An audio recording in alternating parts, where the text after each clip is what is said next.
Good morning students. हम internal reconstruction of companies का chapter कर रहे हैं। उसके अंदर हम आंतरिक पुनर्निर्माण किस किस प्रकार से किया जा सकता है उसके अपन ने 3 तरीके देखे थे। कि आज अपन लास्ट देखेंगे इसका तरीका कि कंपनी के सदस्यों, पत्रधारियों और लेनदारों के साथ अनुमूल्यांकन की योजना को किस तरह से किया जाता है। जब किसी भी कंपनी की स्थिति इतनी ज़्यादा खराब हो चुकी होती है कि कंपनी की अधिकांश पूंजी डूब चुकी होती है, तो ऐसी स्थिति में यदि कंपनी का समापन कर दिया जाता है तो कंपनी के जो अंशधारी पूर्वाधिकार अंशधारी होते हैं उन्हें कुछ भी मिलने की संभावना नहीं रहती है। उसी के साथ जो हमारे डिबेंचर होल्डर्स और क्रेडिटर्स होते हैं उनकी भी जो दावों का अधिकांश भाग का भुगतान संदिग्ध हो जाता है। तो ऐसी स्थिति में कंपनी के अंशधारी, ऋण पत्रधारी, लेनदार आपसी सहमति से एक ऐसी योजना बनाते हैं जिसके अनुसार हानियों को अपलिखित किया जाए एवं कंपनी को सुचारू रूप से चलाने के लिए अतिरिक्त धन की व्यवस्था की जाए। तो इस प्रकार की जो समझौते की योजना होती है उसे अपन अनुविन्यासन की योजना कहते हैं। अनुविन्यासन की योजना के अंतर्गत जो विभिन्न हमारे पक्षकार होते हैं वो अपने दावों का इतना भाग त्याग करते हैं कि हम अपने जितने भी लॉसेस हैं उसको सेक्रीफाइस कर सकें, मतलब अपलिखित कर सकें और कंपनी का जो सुचारू रूप से संचालन करने के लिए आवश्यक धन की व्यवस्था भी हो जाए। इसमें कोई हमारी अलग से जनरल एंट्रीज नहीं होती, जो अपन ने अभी तक जनरल एंट्रीज पढ़ी थी उसी के हिसाब से अपन चलेंगे। तो हमारा इलस्ट्रेशन नंबर 12 उसी से संबंधित है। उसमें हमें एक बैलेंस शीट बता रखी है। इलस्ट्रेशन नंबर 12 में बैलेंस शीट में हमें दो प्रकार की कैपिटल दे रखी है, इक्विटी शेयर कैपिटल और preference share capital. Reserves and surplus में जनरल रिजर्व और प्रॉफिट एंड लॉस अकाउंट में हमें लॉस हुआ है। लॉन्ग टर्म बोरोइंग्स में हमारे पास डिबेंचर्स हैं और करंट लाइबिलिटीज में क्रेडिटर्स हैं। असेट्स में टेंजिबल असेट्स हमारी और इंटेंजिबल असेट्स। इंटेंजिबल असेट्स में गुडविल और टेंजिबल असेट्स में land and building and plant and machinery हमें क्वेश्चन में गिवन है। करंट असेट्स में हमें स्टॉक, बिल्स रिसीवेबल, डेटर्स और कैश हमें दे रखा है। संपत्तियों के पुनर्मूल्यांकन करने पर यह हमें पता चला कि ख्याति का मूल्य हमारा 0 हो चुका है और अन्य संपत्तियां निम्नलिखित सीमा तक अधिक मूल्यांकित की हुई है। लैंड एंड बिल्डिंग 1,28,000 रुपये से आपने अधिक मूल्यांकित कर रखी है। प्लांट एंड मशीनरी 1,76,000 रुपये से, संदिग्ध ऋणों के लिए हमें 16,000 रुपये का आयोजन अब हमें बनाना है। 1 अप्रैल 2017 को पुनर्निर्माण की योजना जो ट्रिब्यूनल द्वारा स्वीकार की गई वह निम्न प्रकार से थी। लेनदारों ने अपने दावों के 50% के लिए 6% ऋण पत्र लेना स्वीकार किया। शेष राशि का स्थिति के 6 माह पश्चात नकद में भुगतान कर दिया जाएगा। हमारे जो क्रेडिटर्स हैं उन्होंने ये कहा कि आप हमें हमारा जो 50% अमाउंट है उसके तो आप 6% डिबेंचर्स दे दीजिए और शेष राशि का स्थिति के मतलब जो भी आपकी ये डेट अपने 1 अप्रैल है उसके 6 महीने बाद नकद में हमें भुगतान करना है। प्रत्येक पूर्वाधिकार अंश को हमें 5 रुपये तक कम करना है और ये अंशतः प्रदत्त होगा। इस लाइन को ध्यान से समझ लीजिए। इसमें ये लिखा हुआ है कि हमें जो अपने प्रेफरेंस शेयर्स हैं उनका भविष्य के लिए 5 रुपये मूल्य नहीं करना है, बल्कि हमें उसको 5 रुपये कैपिटल रिडक्शन में ट्रांसफ़र कर देंगे। उसके बाद ये जो 5 रुपये कैपिटल रिडक्शन में ट्रांसफ़र कर दिया ये पार्टली पेड अप कहलाएंगे अब आगे से शेयर्स, और इनको अपन भविष्य में लेना है। प्रत्येक इक्विटी अंश को 1 रुपये तक कम कर देना और ये भी अंशतः प्रदत्त हो जाएंगे और हम भविष्य में जब भी हमें आवश्यकता पड़ेगी हम इसको ले सकते हैं। जो रिमेनिंग अमाउंट है हमारी संपत्ति को पुनर्मूल्यांकित अंकों तक कम करना है तथा लाभ हानि खाते के विवरण के ऋणात्मक शेष को अपलिखित करना है। हमें सबसे पहले जनरल प्रविष्टियां करनी है, उसके बाद हम कंपनी का संशोधित चिट्ठा बनाएंगे। Journal of x limited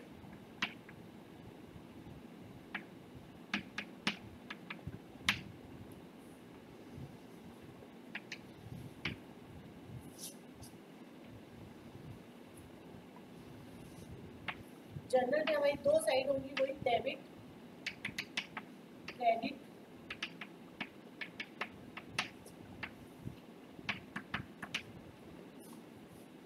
date और पर्टिकुलर्स। सभी एंट्रियां हमारी 1 अप्रैल को होंगी, 1 अप्रैल 2017। फर्स्ट है हमारा, लेनदारों ने अपने दावों के 50% के लिए 6% ऋण पत्र लेना स्वीकार करा। तो creditors account debit to 6%, debentures account to 6% debentures account. Total जो हमें क्रेडिटर्स दे रखे थे वो थे हमारे 6,40,000 के, अपन इसका 50% कर देंगे 3,20,000।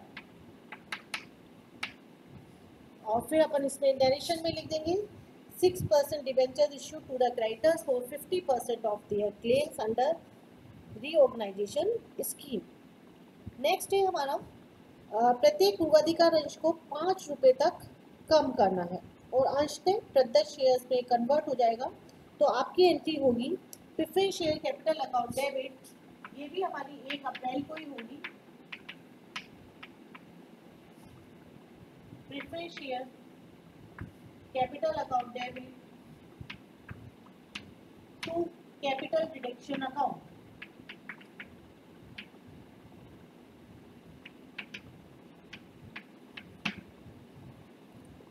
आपको शेयर्स को 5 रुपये में कन्वर्ट करना है और जो हमारे शेयर की वैल्यू है वो है 10 रुपये। तो टोटल थे हमारे पास 6,40,000 के 64,000 शेयर्स थे हमारे। तो हम 64,000 शेयर्स को 5 रुपये से मल्टीप्लाई कर देंगे तो आपका आ जाएगा 3,20,000 रुपये।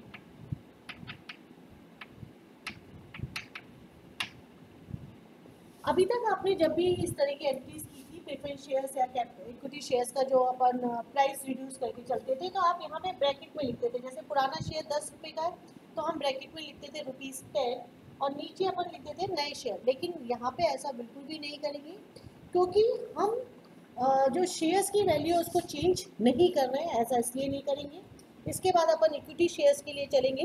प्रत्येक इक्विटी अंश को 1 रुपये तक कम करना है। तो हमारा जो नया शेयर है वो सिर्फ 1 रुपये का रह जाएगा। हम नोट 5 रुपये शेयर की वैल्यू तो 4 रुपये अपन ट्रांसफर कर देंगे कैपिटल रिडक्शन में। तो आपकी एंट्री होगी equity share capital account debit to capital reduction account.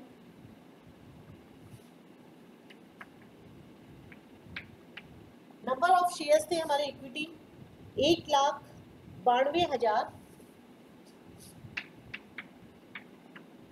और इसको अपन मल्टीप्लाई करेंगे 4 रुपये से। तो 1,92,000 को यदि अपन 4 रुपये से मल्टीप्लाई करेंगे तो यहाँ पे आएगा आपका 7,68,000 रुपये। आप चाहो तो ये दोनों एंट्री को अपन कंबाइन भी कर सकते हो। यदि हम दोनों एंट्री को कंबाइन करेंगे तो आपकी एंट्री होगी preference share capital account debit equity share capital account debit to capital reduction account. और यहाँ पर इसकी भी जनरल एंट्री लिख देंगे paid up value of equity shares या preference shares reduce under reorganisation scheme. इसके बाद हमारे पास है जनरल रिजर्व। जनरल रिजर्व 3,200 रुपये का है। इसको अपन ट्रांसफर करेंगे कैपिटल रिडक्शन अकाउंट में और आपकी एंट्री बनेगी general reserve account debit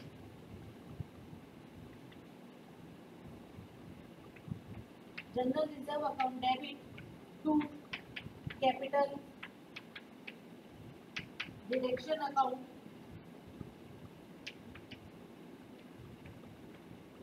general reserve account debit to capital reduction account 3,200 रुपये।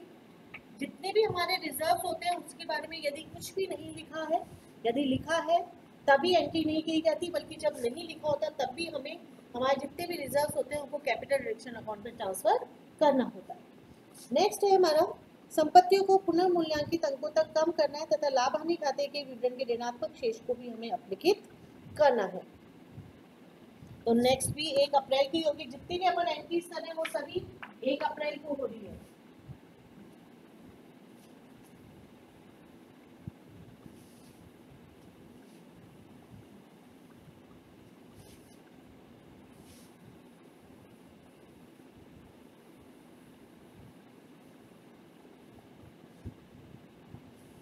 Capital reduction account debit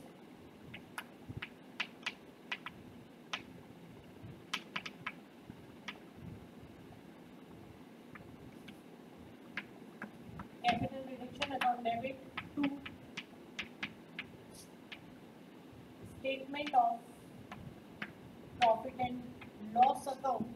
profit and loss account हमें दे रखा था 2,00,000 88,000 रुपये। इसके बाद हमें लैंड एंड बिल्डिंग को रिड्यूस करना है 1,28,000 रुपये से, तो to land and building account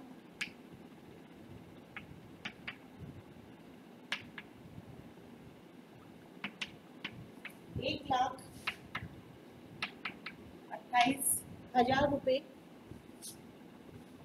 plant and machinery account 1,76,000 रुपये to plant and machinery account 1,76,000 रुपये टू गुडविल अकाउंट। गुडविल हमें दे रखी है 4,48,000 रुपये।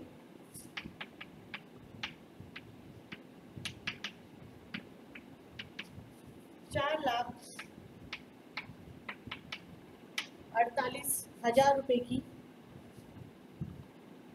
संदिग्ध ऋणों के लिए 16,000 रुपये का नया आयोजन बनाना है, तो हमें जो भी नया प्रोविजन बनाता होता है वो भी क्रेडिट में ही आता है। To provision for doubtful debts account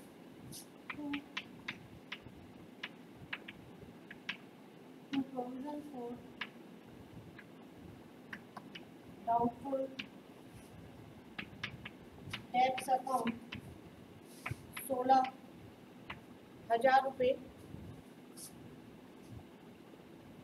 सारी अपन कर चुके हैं, land and building, plant and machinery, goodwill, profit and loss, provision for doubtful debt. अब हमारे पास इसके बाद जो भी कैपिटल रिडक्शन का बैलेंस बचेगा उसको अपन ट्रांसफर करेंगे कैपिटल रिजर्व अकाउंट में। तो आप लिखेंगे नीचे टू कैपिटल रिजर्व अकाउंट 35,200 रुपये।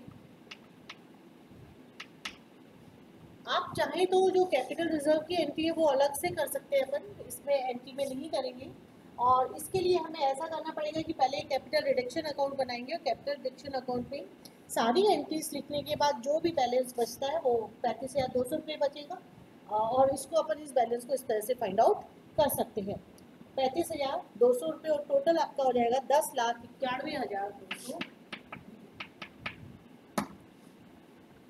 इसके बाद अपन बनाएंगे बैलेंस शीट। जब अपन बैलेंस शीट बनाएंगे तो अपन पुरानी बैलेंस शीट से आइटम्स लेते जाएंगे और जिन आइटम्स को अपन ने चेंज किया है उसको चेंज लिखेंगे और बाकी जो ऐसे कैसे आइटम है वो एज इट इज लिखते जाएंगे। सबसे पहले आएगा अपना share holders fund. Share holders fund में इशूड एंड सब्सक्राइब कैपिटल में हमारे जो प्रेफरेंस शेयर्स थे उसमें हमने नंबर्स चेंज नहीं करे, सिर्फ हमने उनकी प्राइस को रिड्यूस किया है। तो आप लिखेंगे 64,006% प्रेफरेंस शेयर्स ऑफ ₹10 ईच और 5 paid up.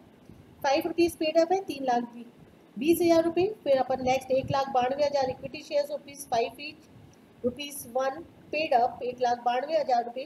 Reserves and surplus में अपन ने पहले लिख रखा था जनरल रिजर्व और statement of profit and loss account. हमने statement of profit and loss account को कैपिटल रिडक्शन में ट्रांसफर कर दिया और जनरल रिजर्व को भी कैपिटल रिडक्शन में ट्रांसफर कर दिया है। और अब हमारा कैपिटल रिजर्व है जो अपन ने लिखा था 35,200 रुपये आएगा। 6% डिबेंचर्स 3,20,000 रुपये, ये अपने नए हो गए और पुराने थे हमारे 5% डिबेंचर्स 3,84,000 रुपये। क्रेडिटर्स में केवल अब 3,20,000 रुपये के आएंगे क्योंकि अपन ने 3,20,000 रुपये को डिबेंचर्स में कन्वर्ट कर दिया। असेट साइड में land and building, land and building में आपको 7,68,000 रुपये की दे रखी है। 7,68,000 में से 1,28,000 आप माइनस कर दीजिए तो आपके पास आ जाएगी 6,40,000 रुपये की। प्लांट एंड मशीनरी हमारा था 7,20,000 का, उसमें से 1,76,000 अपन माइनस करेंगे, शेष बचेगा अपना 5,44,000 रुपये का। इसके बाद स्टॉक, स्टॉक में अपन ने कोई भी चेंज नहीं करा है, स्टॉक एज इट इज आ जाएगा। गुडविल अब नहीं आएगा क्योंकि गुडविल को अपन ने कैपिटल रिडक्शन में ट्रांसफर कर दिया है। बिल्स रिसीवेबल 64,000 रुपये के आ जाएंगे। और जो हमारा डेटर्स है, डेटर्स में से अपन लेस कर देंगे provision for bad and doubtful debts के 16,000 रुपये माइनस कर देंगे तो शेष बचेंगे हमारे पास डेटर्स 1,76,000 रुपये की। और लास्ट में अपना कैश आएगा। कैश में अपन ने कोई भी आइटम चेंज नहीं करा तो जो फिगर जैसे दे रखी है वैसे ही लिखी जाएगी 19,200 रुपये। इस प्रकार से हमारी नई बैलेंस शीट बन जाएगी ये जो अपन बैलेंस शीट बना रहे हैं वो भी अपन 1 अप्रैल को बना रहे हैं और हम अपने क्रेडिटर्स को 6 महीने बाद पेमेंट करेंगे, इसलिए इसकी अपन कोई भी एंट्री अभी नहीं करेंगे, बल्कि आफ्टर 6 मंथ इसकी एंट्री पेमेंट की जाएगी। Thank you.